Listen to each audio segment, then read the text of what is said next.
রাধে রাধে বন্ধুরা, কেমন আছো তোমরা? আশা করি তোমরা সকলে ভালো আছো, সুস্থ আছো। আমি মাধুরী চলে আসলাম আবারও একটা নতুন ব্লগ নিয়ে। আমার থেকে যারা বয়সে বড় আছো তাদের প্রণাম জানাই, আমার থেকে যারা বয়সে ছোট আছো তাদের অনেক অনেক ভালোবাসা জানি। আজকের ব্লগটা শুরু করলাম 4:45 থেকে। আর এখন এই যে ঘরে পূজা দিয়ে এখন 6টা বাজতে 5 মিনিট বাকি আছে। রেডি হয়ে চলে এসেছি আমাদের বাড়ির সামনে রাস্তায়। আর এখন বাসের জন্য অপেক্ষা করছি। আর আজকে বাবান সোনার স্কুলে আজকে অনুষ্ঠান আছে, ওই কারণে আজকে সবাই প্ল্যান করেছি, মানে যত বান্ধবীরা আছে সবাই মিলে প্ল্যান করেছি আজকে শাড়ি পরে যাব। তাই তো এত সকালে শাড়ি পরে আমার পক্ষে সম্ভবই ছিল না। আগের দিন রাত্রে আমি শাড়ির কুচ পিন সব রেডি করে রেখে দিয়েছিলাম, আর আজকে ঝটপট করে পরে নিয়েছি।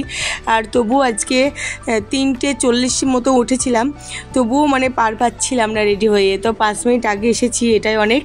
আর বাবান সোনাকে আজকে এই যে ড্রেস ছাড়াই নিয়ে যাচ্ছি, কারণ আজকে স্কুলে বলেই দিয়েছিল মানে যার যেটা ইচ্ছা সে মানে সেই রকম ড্রেসেই যেতে পারে। আর আজকে তাছাড়াও ফ্যাশন শো হবে, ওই কারণে আরেকটা ড্রেসও নিয়ে নিয়েছি ব্যাগে। দেখব কে কেমন পড়ছে তবেই বার করব। আর এই যে এখন বাস চলে এসেছে।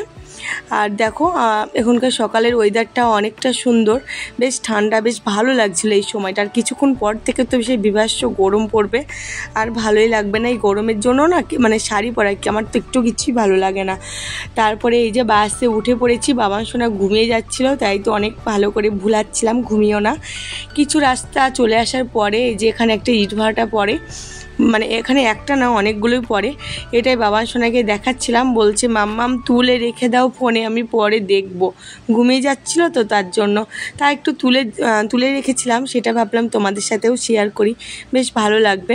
আর সকালের ওয়েদারটা বেশ ভালোই লাগে গরমের টাইমে, হালকা হালকা হাওয়া দিচ্ছিল আর বেশ মিষ্টি লাগছিল ওই রাতটা।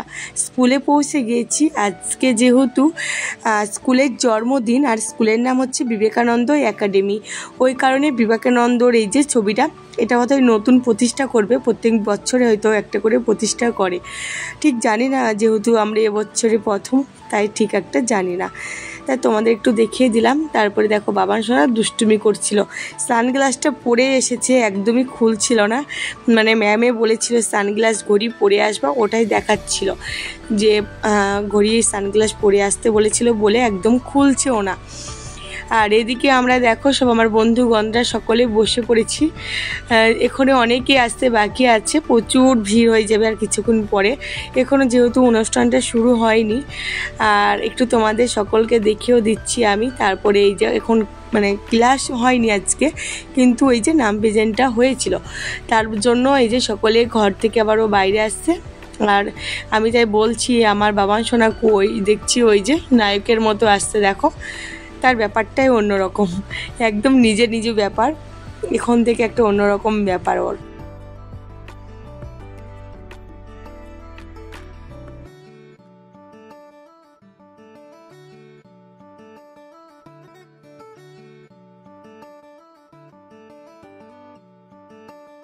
কখন থেকে বসে আছে, আর এইমাত্র অনুষ্ঠান শুরু হচ্ছে। চলো তাহলে তোমাদেরকেও একটু অনুষ্ঠানটা দেখায় কি কি হচ্ছে।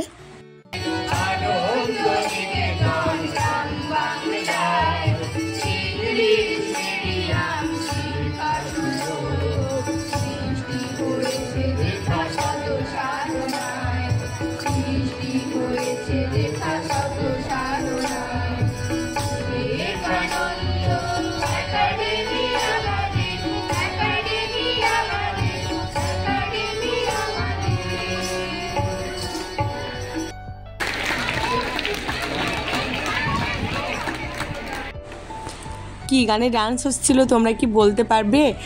আর কি বলো তো, আমি গানটা দিতে পারলাম না, কারণ হচ্ছে যদি কপিরাইট পড়ে যায়, ওই ভয়ে দিতে পারলাম না।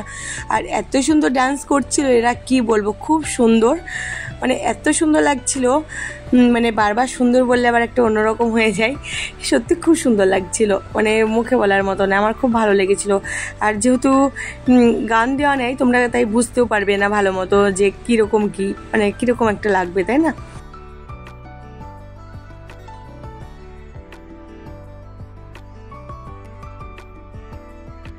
অনেকেই ডান্স করেছে, প্রচুর রকম ডান্স হয়েছে এখানে। কিন্তু কি বলো তো, এত তো আমি তোমাদের দেখাতে পারবো না, তাহলে তো অনেক বড় ব্লগ হয়ে যাবে। আর এমনি তো সকলে আর দেখতেই চায় না সেরকম, মানে তার জন্য কি বলো তো, ছোট্ট কেটে কেটে কেটে কেটে একটু একটু করে তোমাদের দিচ্ছি। আমার এই ডান্সটা সব থেকে মানে ভালো লেগেছিলো এইটা, আর এটা ছাড়াও আরেকটাও ভালো লেগেছিলো এটা আমার খুব ভালো লেগেছিলো। দেখো সব মানে সকলের সাজগোজ আমার অনেক বেশি পছন্দ হয়েছিল এইটার।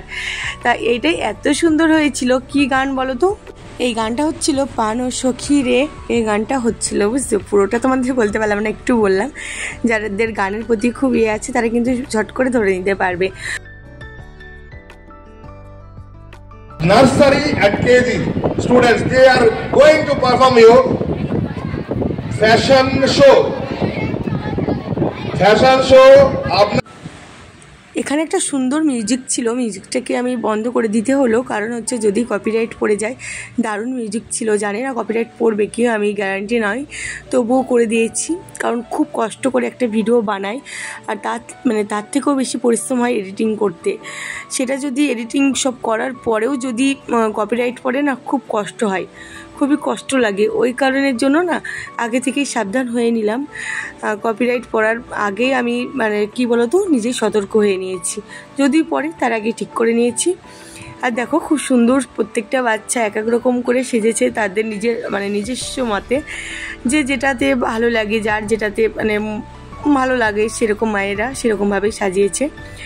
এই যে এখন আমার বাবান সোনা, মানে দেখে মন ভরে যাচ্ছে। কি বলতো, খুব ভালো লাগছে বাবান সোনা যেহেতু মানে করতে পারছি। আমরা কিন্তু বাড়িতে প্র্যাকটিস করাইনি, এখানে স্কুল থেকে প্র্যাকটিস করেছিল ওদের একটু একটু করে। সেটুকু যেহেতু এত ছোট বাচ্চা, এদের কারোরই এখনও 4 বছর কমপ্লিট হয়নি। এই যে এর এখন সব নার্সারি এলকেজিরগুলো 4 বছর হয়েছে, তাছাড়া নিচে যাদের বয়স তাদের 4 বছর হয়নি। আমার যেরকম আমার বাবার সোনারই এখনও 4 বছরও হয়নি বয়স। আর দেখো এরা হয়তো সব ইউকেজি এরকম হয়তো, কিন্তু খুব সুন্দর এরা সব করছিল। আর আমরা দেখো বসে বসে উপভোগ করছিলাম, সকলে মানে খুব আনন্দ পাচ্ছিলাম।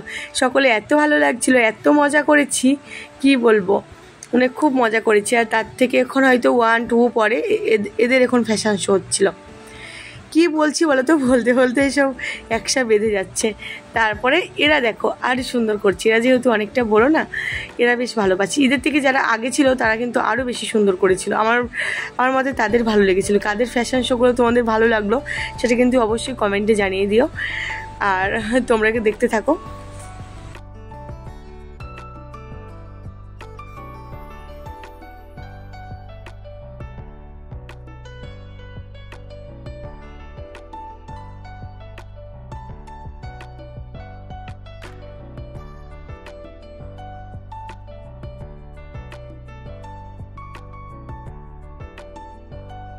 ফ্যাশন শো তো হয়ে গেছে, আর এদিকে আমরা পরোটা খেতে এসেছি। পিঠাই পরোটা খেতে এত সুন্দর লাগে।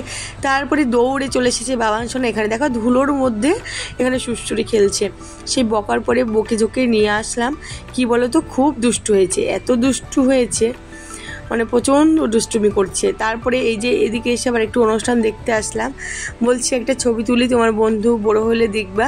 সে শুনবে না, সে দুষ্টুমি করছে, ছবি তোলার কথা শুনলেই ভীষণ ভয়। তারপরে দেখো নাচানাচি করছিল, একটু করে তুলে নিলাম। তারপরে দেখো বন্ধুর সাথে কীরকম করছে দুষ্টুমি। আমার মনে হয় ওই সব থেকে বেশি দুষ্টুমি করে। সবাই একটু বেশ শান্ত প্রকৃতিরই আছে, আমার বাচ্চাটাই বেশি দুষ্টুমি করে। আর এদিকে দেখো কান্না করতে শুরু করে দিয়েছে, বলছে তুমি বাইরে যাবা না, কারণ ওদের এখানে বললো খাওয়া দাওয়ার ব্যবস্থা আছে। তা বাবান সোনা বলছে না, আমি এখন তোমার সাথে চলে যাবো, এরকমটাই করছিল। এখানে পায়েস দিয়েছিল, স্কুলের জন্মদিনের উপলক্ষে না পায়েস বানিয়েছিল, আর 2টো করে মিষ্টি দিয়েছিল। বাবান সোনা পায়েস তো এখনো পর্যন্ত খায় না, তবু অল্প করে বলেছিলাম, অল্প একটু দিয়েছে। দেখছি খাচ্ছে, এখানে সবার মধ্যে না খাচ্ছে। বাড়িতে কিন্তু এত মানে জন্মদিন করি আমি, পায়েস বানিয়ে দিই, কোনো দিনও মুখে দেয়নি।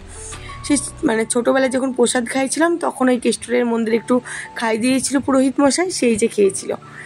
তারপর একটু সবাইকে এক ঝলক দেখিয়ে দিলাম। তারপরে মিষ্টি দুটো একদমই খাইনি, একটু পায়েসটাই মুখে দিয়েছিল। তারপরে আমাদেরও পায়েস মিষ্টি দিয়েছিল, মানে আমি আর খেতে পারিনি। বাবান সোনা এত দুষ্টুমি করছিল ড্রয়িং করবে বলে, আমি তো ড্রয়িংয়ের জন্য কিছু আনিনি। আর এখন ছুটি হয়ে গেছে, এখন বাড়ি চলে যাচ্ছে, ঘুমিয়ে গেছে। আর এখানে বিদায় নিচ্ছি। ভালো লাগলে সাথে থেকো, নতুন বন্ধু হলে চ্যানেলটিকে সাবস্ক্রাইব করে দিও। তোমরাও ভালো থেকো, সুস্থ থেকো। নেক্সট ব্লগ নিয়ে আবারও ফিরে আসবো। Bye bye.